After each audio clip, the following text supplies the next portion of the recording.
A very good afternoon to all my students. Company law की आज की class में हम पढ़ रहे हैं ट्रांसफ़र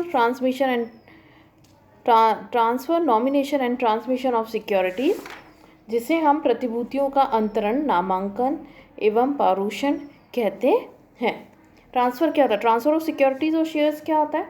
शेयर अगर हम ट्रांसफ़र कर रहे हैं, ठीक है, अंशों का अंतरण कर रहे हैं, उसे हम ट्रांसफ़र ऑफ सिक्योरिटीज़ कहते हैं।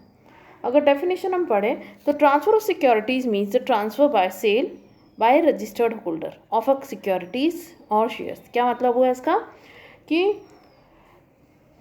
वो ट्रांसफ़र जो कि एक रजिस्टर्ड होल्डर के द्वारा किया गया है, किसका? सिक्योरिटीज़ का या शेयर्स का।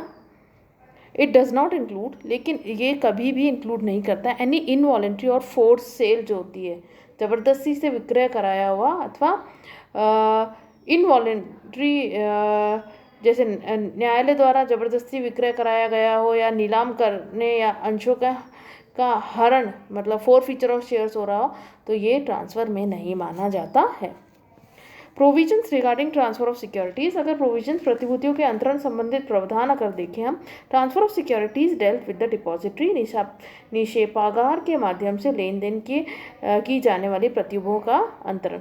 यदि किसी कंपनी की जो प्रतिभूतियों का लेन देन अगर किसी डिपॉजिटरी के माध्यम से करा जा रहा हो, तो जो प्रतिभूतियों का अंतरण है उन व्यक्तियों के बीच हो सकता है जिसका नाम उसमें किसी निक्षेपागार के अभिलेखों में, उसके डॉक्यूमेंट्स में लाभदायक हित, मतलब धारकों, मतलब होल्डर ऑफ बेनिफिशियरी इंटरेस्ट के रूप में उनका लिखा गया है। तो एप्लीकेशन और इंस्ट्रूमेंट इन प्रिस्क्राइब फॉर्म, निर्धारित फॉर्म में आवेदन का या विलेख, प्रतिभूतियों के अंतरण का आवेदन एक निर्धारित फॉर्म में अर्थात फॉर्म नंबर SH में किया जाना जरूरी है।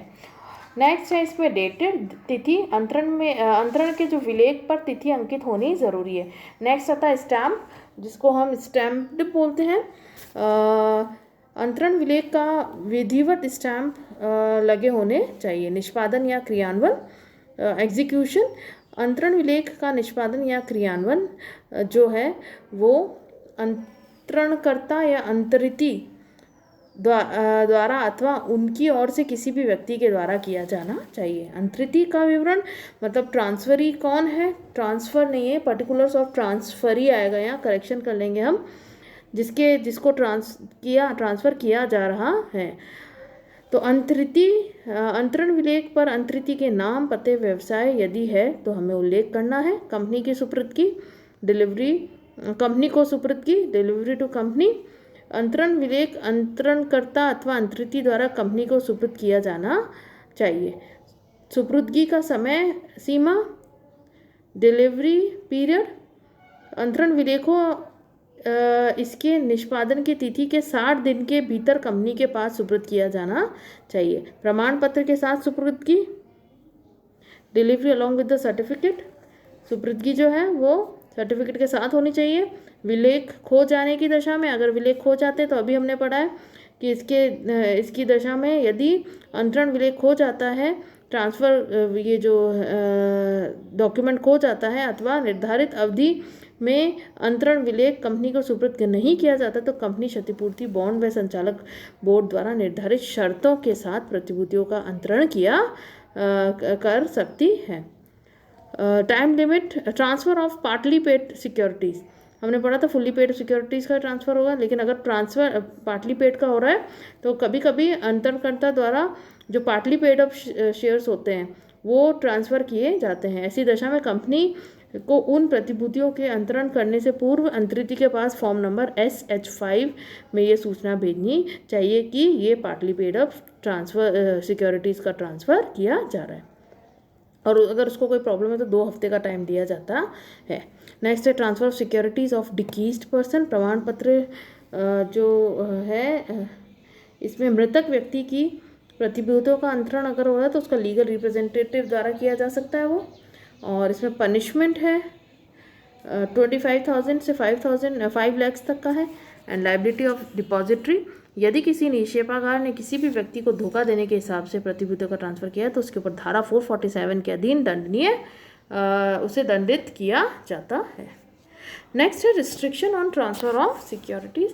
रिस्ट्रिक्शन की अगर हम बात करें तो रिस्ट्रिक्शन को हम 2 पार्ट में डिवाइड करेंगे। देखिए टॉप पे लिखा है स्टैट्यूटरी रिस्ट्रिक्शंस, जिसको हम वैधानिक प्रतिबंध कहते हैं, और सेकंड आता है कंपनी के अंतर नियमों द्वारा प्रतिबंध, जिसे हम बोलते हैं restriction bye article of association of a company. Statutory restriction की अगर हम बात करें तो ऑलरेडी हम हमारी जो लास्ट चैप्टर्स जो हमने पढ़े उसमें हम पढ़ चुके हैं कि जो स्टैट्यूटरी रिस्ट्रिक्शंस हैं, क्या क्या ट्रांसफ़र ऑफ शेयर्स के ऊपर क्या क्या स्टैट्यूटरी रिस्ट्रिक्शंस लगाए जाते हैं, वो हम ऑलरेडी हमारी प्रीवियस चैप्टर्स में पढ़ चुके हैं। तो फिर भी हम एक बार देख लेते हैं। प्रतिभूतियों के अंतरण पर वैधानिक प्रतिबंध से तात्पर्य कंपनी अधिनियम के द्वारा लगाए गए प्रतिबंधों से है। इन प्रतिबंधों का उल्लेख हम पूर्व में जो चैप्टर्स हैं उसके अंदर कर चुके हैं। सेकंड आता है रिस्ट्रिक्शन बाय आर्टिकल। अब आर्टिकल क्या रिस्ट्रिक्शन लगाता है? Transfer of securities and shares के ऊपर। पहला पॉइंट हम देखते हैं कंपनी अधिनियम द्वारा लगाए गए प्रतिबंध, जिसको अपन बोलते हैं restriction impose by the companies act. Companies act ने जो भी रिस्ट्रिक्शंस लगा रखे हैं वो। सेकंड आता है कंपलसरी रिस्ट्रिक्शन, अनिवार्य प्रतिबंध जो लगाए गए वो सारे इसके ऊपर आएंगे। माइनर ट्रांसफरी, आवश्यक अंतरिति, कभी किसी भी कंपनी के अंतर नियम में आवश्यक के नाम में प्रतिभूतियों का ट्रांसफर पर प्रतिबंध हो सकता है, किंतु कंपनी पूर्वदत्त प्रतिभूतियों के को आवश्यक के अंतरिम अंतरित करने की छूट दे रखी है। तो अगर फुली पेड अप शेयर्स हैं तो वो करा जा सकता है, लेकिन गार्जियन के साइन होना ज़रूरी है। पर्सन ऑफ अनसाउंड माइंड, अगर कोई अनसाउंड माइंड का पर्सन है तो उसके ऊपर हम उसको रिस्ट्रिक्शन है, ट्रांसफ़र नहीं कर सकते। इंसॉल्वेंट व्यक्ति है तो उसके ऊपर उसको भी ट्रांसफ़र नहीं किया जाएगा। अगर किसी व्यक्ति के call in arrears, article generally contain a restriction on transfer of securities shall not be accepted with the calls. अगर आपने उसके ऊपर सिक्योरिटीज़ के ऊपर कॉल इन एरियर रहा है तो आपको अलाउड नहीं है। लीन अगर है, इसको हम बोलते हैं ग्रहणाधिकार। अगर जो याचना इसके ऊपर कंपनीज आर्टिकल में grant the company a lien of shares held by the shareholders on certain grounds. In such a case, the company may refuse to transfer of shares if the transfer of shareholders is a debtor of the company.